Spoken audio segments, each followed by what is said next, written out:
Go. Hi, everybody.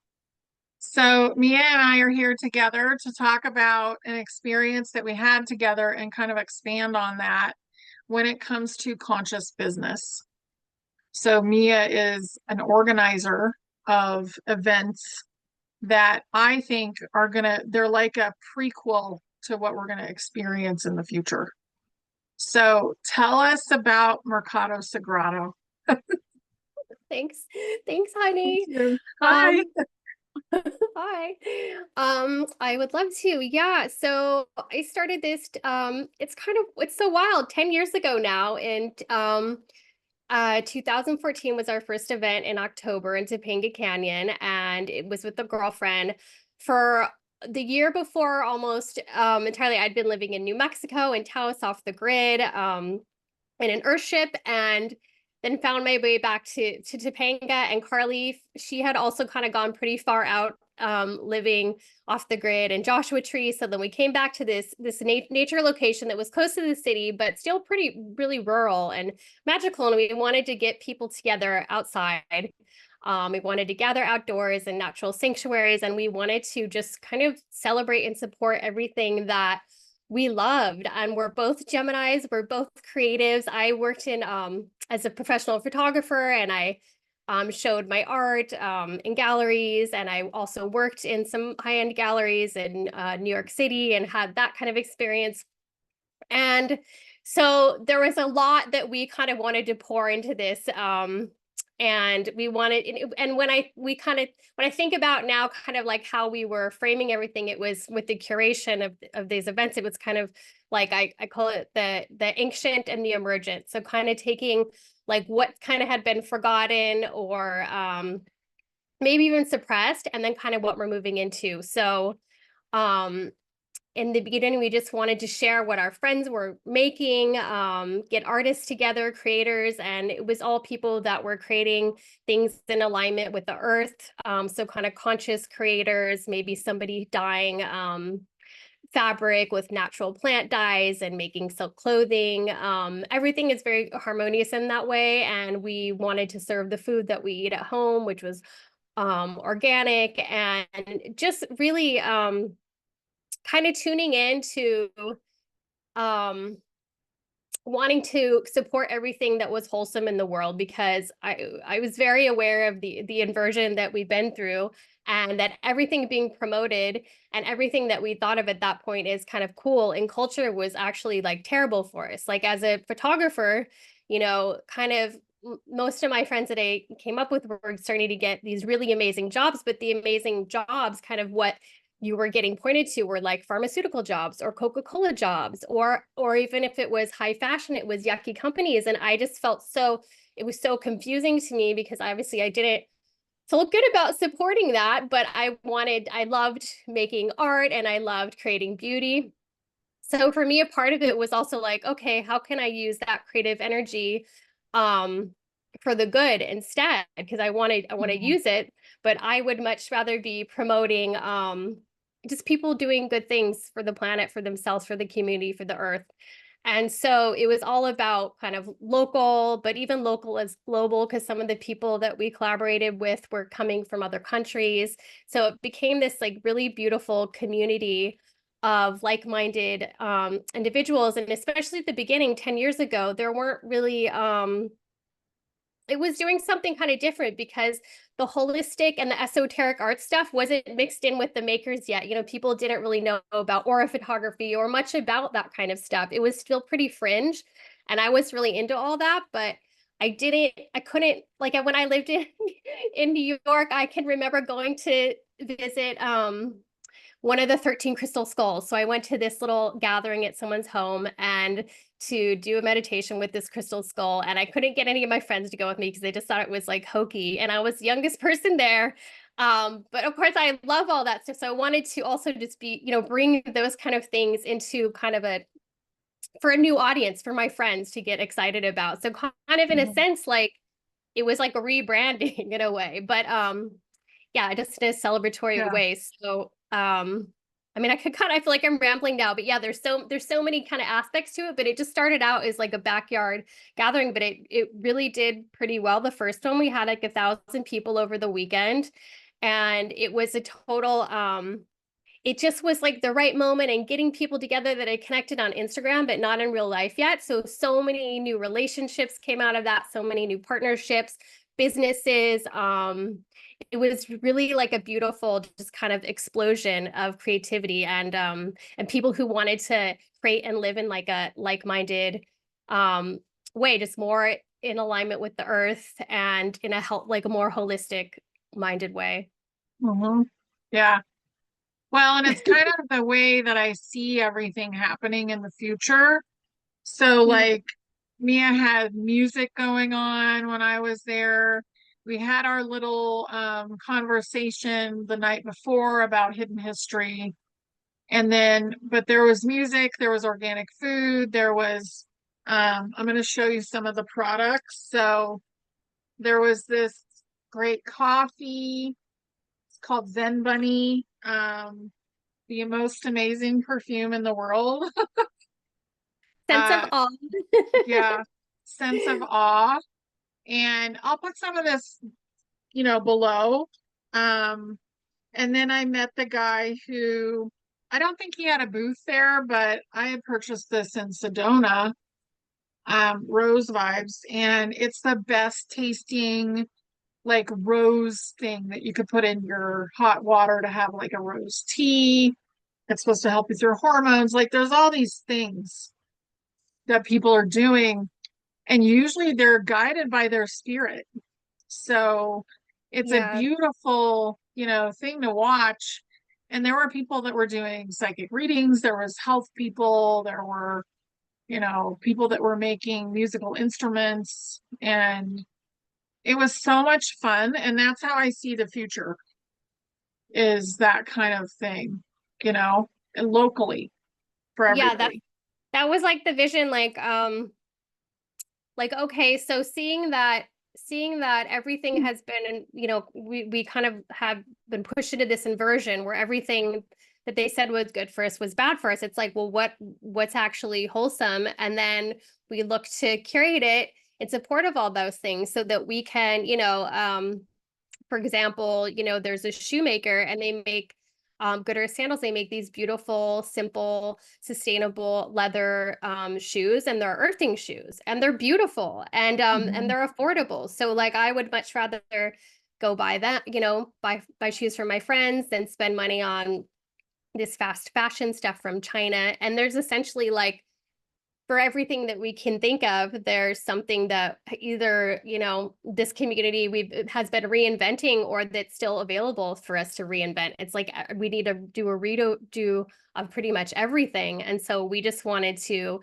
include all the beautiful things, and then also like part of it has been educating people too, because we got so used to this plastic stuff and this stuff getting shipped from far away that we also forgot the true value of these things, and that we Mhm. could purchase something that maybe we would keep forever instead of something that's disposable. So like one of the vendors is his name is Everett Noel, and when he first showed his work at Mercado Sagrado, he was 21 years old, and he had learned, I think, from his father to make these amazing knives. So all these different kinds of nice, beautiful kitchen knives. I mean, these are things that you could purchase and then, keep their heirlooms, keep and hand them down to Yeah. your children. So that's kind of the idea with it. Like, let's opt out of this yucky system of kind of like where we're just creating more trash and get these things from people who are craftsmen, and then it honors them. It's putting back money into our communities. And they're beautiful. Everything is beautiful. Like I have the flute. Honey, you got one of these. This is the one Yeah. I've had for a few years from Guillermo. He, this is from his ancestry that he learned how to make these beautiful Native American flutes. There's another guy who's been showing at Mercado Sagrada since the beginning, who is just a dear friend I adore. His name is John Dennis, and his company is called Sam Roberts. He named it after his son, and he makes these amazing hats. He will go and find vintage hats that are kind of messed up, and he takes them and he goes into the river, and that's his, his workspace in the summer. He's like, yeah, just hang out by the river, and he reshapes them all. And then him and his very small team, I think he has like one or two people that help him, 1 or 2 days a week, and they, sew these, this one's a snake, they sew these Wow. things in there. So, Yeah. and he was like you said, honey, it's like for a lot of the people involved, it's, you know, getting to the point of doing this was very transformational. Most of them went through dark night of the soul. I know John, the hat maker, did. He was, I think, just unhappy and feeling not good about his life. He had gotten, he was doing real estate because that's what his family did and expected him to do. So it was a really big jump for him to like break away from the mold and from the family and go his own way. And, in the beginning, it just looks weird. Like they're, your family's, what are you doing? You're like, I'm just going to go make these hats in the river. I'll be fine. Don't worry about me. A lot of Yeah. the things people are doing, it's super unconventional. And if nobody's done it yet, there's no path. So you're kind of having to really trust your own guidance. But I've seen time and time again with so many of this community just like follow their heart and then like thrive. It's Mhm. so inspiring, all of their stories. Yeah. It really is. And we do have to go through an emotional transformation to let go Mhm. of old constructs. And we're doing that as a collective right now. So it's an amazing time to start your own business or your own project and follow your passion. What is your passion? Some of us are doing stuff online. Like I'm doing stuff online where I'm helping heal people, helping people let go of old programming. And Mia's doing stuff in person, and she may start doing some stuff online. Like And we're really doing things to create new. and hopefully we're gonna get you in person, honey, at our next event too, or one of the next ones. Yeah, Yes. like ideas to like be able to do this in person and then do it online and just have this connect because it helps so much to like be connected to other people holding that same Mhm. frequency and supporting because then it makes you feel like, oh, I can do this. Yeah. Yeah. Yeah. And you can learn the pieces that maybe you don't know yet, too. So the pieces to attract, people to your stuff. Like this person that is local, she has an amazing shop, and I will probably see if I can interview her later, but she's an herbalist and she does makes all these amazing products. And she's online, but I wonder how much online presence is she getting? And I hope it's big, but I don't know if it is, but she's doing well locally. So, how big do you want to make it? Because you can scale whatever you're doing to, you don't want to be crazy about it because then you may lose the plot a little bit, but you can scale things and make them, pretty large if you want to. Yeah. Yeah. There's a lot of options. And I think for that, it's really important to think about what you want your day to day be like, how you want your life to feel, because Mhm. there is a sweet spot of doing something small that you can do everything yourself. Maybe you want to do that, but that can get overwhelming. So how to just remember how to get support to do that and to really kind of keep in mind, yeah, just how much energy you want to be putting into it. And there's a lot of minutia, but you can kind of do whatever you want with it. And I think that if you just put it out there, people are going to find you. I mean, there have been some of the artists that work with us. I remember in Causa, they're amazing. They're this very sweet Brazilian couple. They're Santo Daime, and I think I connected with them when they maybe had less than 100 followers on Instagram, and they just launched, and it was just such a good match. I mean, we're still good friends. I adore them, and they started doing the event and other things. And I mean, just to see them how much they've grown in the last, I guess, a few years now. I mean, they've turned it into like a very pretty big company, but still independent. Still they're still running Mhm. the show, and they feel good about it. And they're really cool to talk about too because they're very unique. They have a hybrid of a nonprofit and a for-profit, and they go and work with the indigenous in Brazil to make certain things. So they're supporting them and selling their goods and paying them a fee that is, is is There. is is fair, is good for them, and then it's Mhm. also funding the business, and then they can share more of their message or do events with them if they ever want to. It's really special what they're doing. So, and there's somebody that works with something, Palo Santo and things like that, and they're making sure that they do it holistically, in Mhm. alignment. So yeah, there's just like so many so many cool things out there. Yeah, I really love it. And it makes you excited to buy something Yeah. and you value it more. It's going to last longer in your house. You're going to take care of it, whatever it is. And if it's food, then you're going to, buy more of it and you're going to feel the difference in your body. Yeah. So I don't know. I feel like corporate stuff is in trouble right now, I will just say. And there's a big shift that's about to happen. And it's kind of, we're in the middle of it now because it's happening now.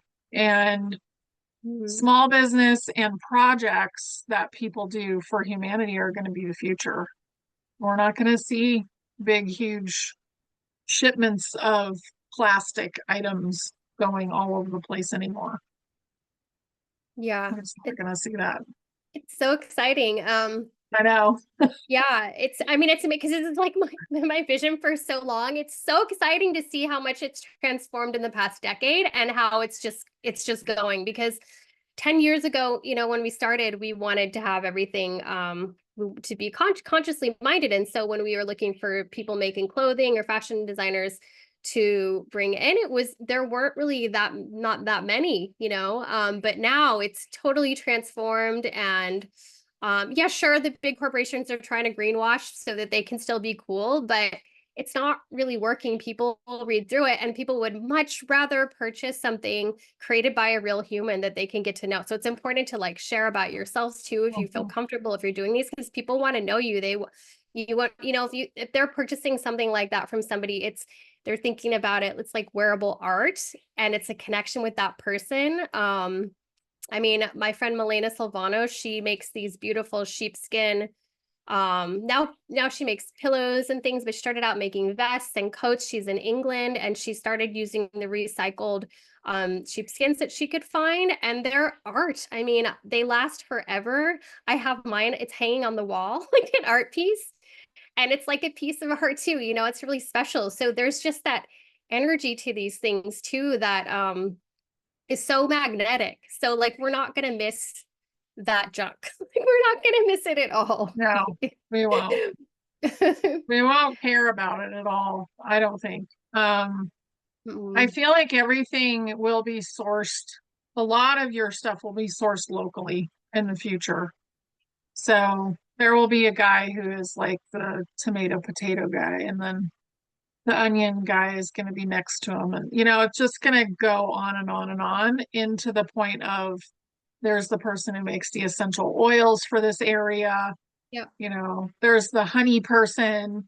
yeah. And I don't feel like it'll be every single day, but it'll probably be several times a week at least that you can go to market. Yeah, and I live in a so aside from Mercado Sagrado and this thing that we do these pop-ups, I just live in an area that's pretty leading edge, I would say. It's pretty freedom oriented and there's a lot of farmers and people who appreciate their sovereignty and live as such. And so we have a weekly farmers market that's amazing. I mean, I can get raw milk there, I can get all local meats. I can get medicines, I can get some pretty, fringe medicines even that could be hard to find even online. I mean, it's really amazing. So, and or I get a chiropractic treatment or an energy work or reading. I mean, that all exists just in my neighborhood at our Saturday market. So it's like I know that's not everywhere. It's and I think, because of the what's the Supreme Court rule, the Chevron ruling, right, honey? Like most areas you would kind of need to do like a PMA type market, and people do that here too, to be able to have raw milk and stuff like that. But now with the Chevron ruling and that just being clarified for people that it's unconstitutional to keep us from having food, any kind of food, it's Yeah. going to be easier to like have these markets everywhere where we actually can get what we want and we need and what's healthy. Yeah. I'm so excited about all that. And I think it's going to unfold in such a big way. Like I just feel like we're on the cusp of so much stuff coming in and change happening, and people are going to take advantage of it because they're tired of it. They're tired of it. And I just talked to Lisa today, and she was wearing something amazing, and she's like, I bought this in my local area. It's this Oh, beautiful crocheted like shawl, and it's all natural fiber. People are paying attention to that now. Like there's so much that's shifted, and the people individually have shifted, and that happens way before like the collective system shift, but it's happening. So we're seeing a lot of amazing things go on right now, and I'm really excited for small business to thrive because I feel like it was thriving fairly well in the past, and then we had, yeah. the lockdowns, and then Mhm. now it's going to thrive again, and it's going to be more, it's going to flourish more than ever before. Yeah. Yeah, I feel like that too. People are just ready now, and also with everything shifting and the media shifting, there's just so much more support in that way too. So, um it's just very magnetic, you know. Yeah. This is what people want now. People are done and they're ready to use their money, their currency for something that's good in the world. So people are asking way more questions about where things come from, and and it's amazing to see. And also just valuing the craftsmanship and valuing what goes into something more too. I think that's so important. Yeah, and they will have the funds to use for Right. really quality goods in the future, and food, and all of it. Whereas in the past, that's really been part of the programming, is Yeah. there's not enough, but there will be Yeah. plenty. Yeah, and I want to say that's going to shift so much because part of the reason that we felt like it was right to start what we did in the area we did too is because even though I was living pretty humbly in a beautiful mountain shack, but it was kind of a shack, so a really kind of magical life, but it's a lot of money in that area too. There's a lot of abundance already. And so by starting what we were doing there, I knew that we could affect culture because there are a lot of people that were very involved in media and the film industry and the fashion industry and basically media industries there. And there was also a lot of abundance. So people would come to these events and have the abundance and be really happy to support the artists. So it worked out Mhm. really well. And because of that, was able to have a lot of coverage and, places like Vogue magazine or the New York Times and stuff, because if you're doing something like that and it's getting attention, it's like, I kind of can't ignore it.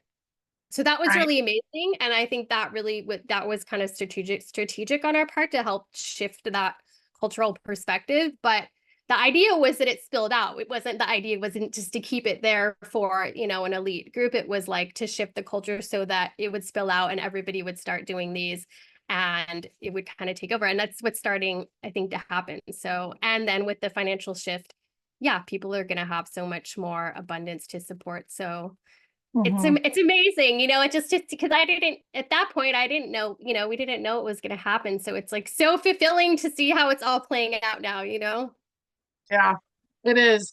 I mean, even in my local little town, they have a pretty good sized farmers market on the weekend. And it's a lot of fun. Like people are really attracted to it. You can hardly get a parking space. Like you have to walk quite a ways just to get to the farmers market, and it Yeah. takes over the entire park. So really that's the kind of Yeah. thing where they'll have buildings for that, you know, and people will have booths that they have just because we're going to want to buy from local people. And a part of it too is, honey, that like another reason we wanted to do this back then was that it's like what you're saying, there weren't gatherings anymore because in America, if you're in Europe or you're in South America, people might go to the marketplace and it's for everybody. There's music, there's entertainment, you're buying stuff, you're hanging out with the family, you're hanging out with the little kids and the elders.